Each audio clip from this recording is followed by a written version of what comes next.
وقفے کے بعد خوش آمدید ناظرین. بریک پر جانے سے پہلے فرید پراچا صاحب نے جنرل راشد قریشی صاحب سے کچھ سوال پوچھے تھے اور انہوں نے کہا کہ آپ ابھی تو کہہ رہے ہیں کہ پولیٹیکل ونگ نہیں ہونا چاہیے آئی ایس آئی کا یا فوج کو سیاست میں نہیں آنا چاہیے، but at the same time جب مشرف صاحب اپنے اقتدار میں تھے تو اس وقت بلدیاتی الیکشن کو بری طرح سے رگ کیا گیا تھا، دھاندلی کی گئی تھی اور میجر لیول کا بندہ ایک لاہور میں بٹھا دیا تھا جس نے الیکشنز کو مانیٹر کیا تھا.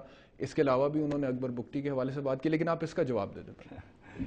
پراچا صاحب سے میں صرف یہی کہوں گا کہ اگر سچ بولنا معصومیت کا لبادہ اوڑھنا ہے تو ان کو بھی پھر معصومیت کا لبادہ اوڑھ لینا چاہیے. یہ کہنا کہ جی رگ ہوئی تھیں لوکل گورنمنٹ الیکشن، یا یہ کہنا کہ اکبر بگٹی کو انہوں نے کہا تھا کہ وہ مجھے مارنا چاہتا ہے، شاید کہا ہو میں ادھر نہیں تھا، یہ اگر تھے تو ان کو بھی قسم کھا کے کہنا چاہیے کہ یہ بات صحیح کر رہے ہیں اور میں اس کو مار دوں گا. دو باتیں. تیسری بات انہوں نے کی لال مسجد کی اور یہ قسم کھا کے کہہ دیں. سر لال مسجد کو اور اکبر بگٹی کیس کو فی الحال سائڈ پہ رکھ دیتے ہیں، موضوع پر رہتے ہیں. وہ جو کہہ رہے ہیں کہ جی لاہور میں ایک میجر لیول کا بندہ آ گیا اور الیکشنز کو رگ کیا گیا اور مانیٹر کیا گیا اور مینیپولیٹ کیا گیا اور دھاندلی کی گئی، کیا یہ درست نہیں ہے کہ مشرف دور میں جب بلدیاتی الیکشنز ہوئے تھے تو اس ٹائم پر جو حکومت کے منظور نظر لوگ تھے ان لوگوں کے حق میں ایک کیمپین چلی تھی باقاعدہ حکومت کی طرف سے، جس کی ایک مثال ضلع ننکانہ میں بریگیڈیئر اعجاز شاہ کے چچا کے حوالے سے ہے؟ To the best of my knowledge, جتنا مجھے علم ہے، میرا نہیں خیال کہ کوئی انٹرفیرنس ہوئی تھی الیکشنز میں. جو آپ بات کہہ رہے ہیں کہ اعجاز شاہ نے اپنے علاقے میں ایک مہم چلائی تھی، اس کے بارے میں مجھے علم نہیں. اگر ہوتا میں آج کہتا ہاں یا نہ. لوگ کہتے ہیں کہ جی تب حکومتی مشینری کا بھرپور استعمال ہوا تھا بریگیڈیئر صاحب کے جو رشتہ دار تھے ان کو جتانے کے حوالے سے. دیکھیے اس وقت میں اگر مجھے یہ چیزیں معلوم ہوں، میں آج کیا معصومیت کا لبادہ اور تردید بھی نہیں کرتے ہیں اس کی، تردید بھی نہیں کرتے ہیں، آپ کو معلوم ہی نہیں مجھے معلوم، یعنی کہ سچ بھی ہو سکتی ہیں. مجھے نہیں پتا. ٹھیک ہے، یعنی کہ یہ آپ کہہ رہے ہیں مجھے نہیں پتا تو شاید یہ سچ بھی نکل آئے. اگر ایویڈنس ہوگی اور یہ کوئی پروف کرتا ہے تو پھر وجہ ہوگا. جی پراچا صاحب وہ کہتے ہیں اگر ایویڈنس ہوگی اور کوئی ثابت کرتا ہے تو پھر میں بھی مان لوں گا، مجھے نہیں معلوم. انہوں نے تو بڑی صاف سی بات کی ہے. اچھی بات ہے اور انہیں یہ اعتراف کرنا چاہیے. یہاں پر حافظ سلمان بٹ یہ جماعت اسلامی کے اور ساری جماعتوں کے یہ مشترکہ کینڈیڈیٹ تھے لاہور کے ناظم کے لیے اور پہلا مرحلے میں انتخاب جیت گئے.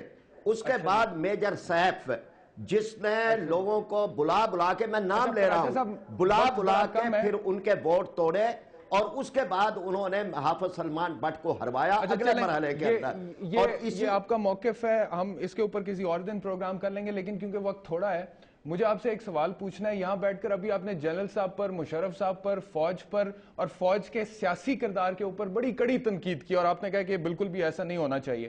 لیکن دوسری طرف ہم یہ دیکھتے ہیں تاریخی اعتبار سے دیکھا جائے تو ہم نے دیکھا ہے کہ ہمیشہ سے ملٹری اسٹیبلشمنٹ کی سپورٹ دینی جماعتوں کے رہتی ہے، جس میں سر فہرست آپ کی جماعت کا نام آتا ہے، چاہے وہ جنرل ضیاء الحق کے دور میں پی این اے ہو یا پھر مشرف صاحب کے دور میں ایم ایم اے ہو یا پھر آئی جے آئی ہو جس کے حوالے سے اصغر خان پٹیشن ہے. دیکھیے پی این اے جنرل صاحب کے آنے سے پہلے پی این اے بنی تھی اور اس نے الیکشن لڑا تھا اور اس وقت کوئی جنرل صاحب وغیرہ کوئی اس کے ارد گرد موجود نہیں تھے. کہتے ہیں ورکنگ کی گئی تھی باقاعدہ. آپ کہہ رہے ہیں پہلے بنی تھی ضیاء الحق صاحب کے لیے. It was kind of laying the foundation for general Zia الحق. نہیں جنرل ضیاء الحق کہاں تھا جی؟ جنرل ضیاء الحق تو وفاداریوں کے یقین دلا رہا تھا بھٹو صاحب کو، وہ تو ان کو سلوٹ مار رہا تھا، وہ تو ان کو اس بات کے یقین دلا رہا تھا کہ جی آپ کا میں موسٹ اوبیڈینٹ آپ کا سرونٹ ہوں. اس لیے یہ کہیں کوئی بات نہیں ہے. اور پی این اے اور مجھے صرف آپ سن لیجیے پی این اے اور پی پی کے تو مذاکرات ہو گئے تھے.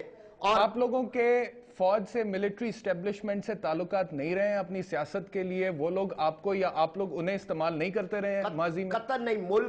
ملک کی بقا اور تحفظ کے لیے جس طرح جو ہے وہ افغانستان کے اندر جہاد ہے، کشمیر میں جہاد ہے، اس بارے میں ہم نے ایک قومی فریضہ سمجھتے ہوئے وہ فوج ہو وہ کوئی ہو ہم نے اس کا ایک ساتھ دیا. لیکن فوج کے سیاسی کردار کی ہم نے ہمیشہ مذمت کی ہے، اس سے نقصان اٹھایا ہے. ہم اس بات کو آپ اس پہ ڈیبیٹ رکھ لیں، میں حاضر ہوں، آپ کسی کو بھی بلا لیں. میں یہ بات واضح کروں گا کہ جماعت اسلامی نے کبھی بھی فوج کے سیاسی کردار کی پذیرائی نہیں کی. فی الحال اصغر خان پٹیشن کے اوپر زعیم قادری صاحب آپ کی طرف واپس آؤں گا. اب کیونکہ پروگرام بھی ختم ہو رہا ہے, مجھے اسے کنکلوڈ بھی کرنا ہے. میں نے آغاز میں بولا تھا کہ ہم یہ ڈیسائفر کرنے کی کوشش کریں گے ان دا شو کہ کیا اصغر خان پٹیشن کے صرف اخلاقی اور سیاسی نتائج ہی نکلیں گے, اخلاقی طور پر کہہ دیا جائے اس نے غلط کام کیا, آئندہ یہ نہیں ہونا چاہیے, یا سیاسی طور پر آپ کی پارٹی کے حوالے سے جیسے میں نے سوال کیا کہ آپ ان پاپولر ہو سکتے ہیں, جماعت اسلامی ہو سکتی ہے, یا تحریک انصاف کو فائدہ ہو سکتا ہے, وہ کرپشن کے خلاف نعرہ لگاتے ہیں ہر وقت, تو کیا اس کے صرف اخلاقی اور سیاسی نتائج ہی نکلیں گے یا پھر کوئی لیگل ریپرکشنز, قانونی نتائج بھی نکل سکتے ہیں آپ کی نظر میں؟ دیکھیں جی, ایک تو مجھے بڑا دکھ ہوا, آپ کو جنرل صاحب کو بلانا نہیں چاہیے تھا, because he is portraying himself to be very naive and he doesn't know اینی تھنگ, جبکہ یہ کلوزسٹ ایسوسیٹ تھے جنرل پرویز مشرف کے, اور ماشاءاللہ ان تمام گناہوں میں شامل تھے جو جنرل پرویز مشرف صاحب کے نام ہیں.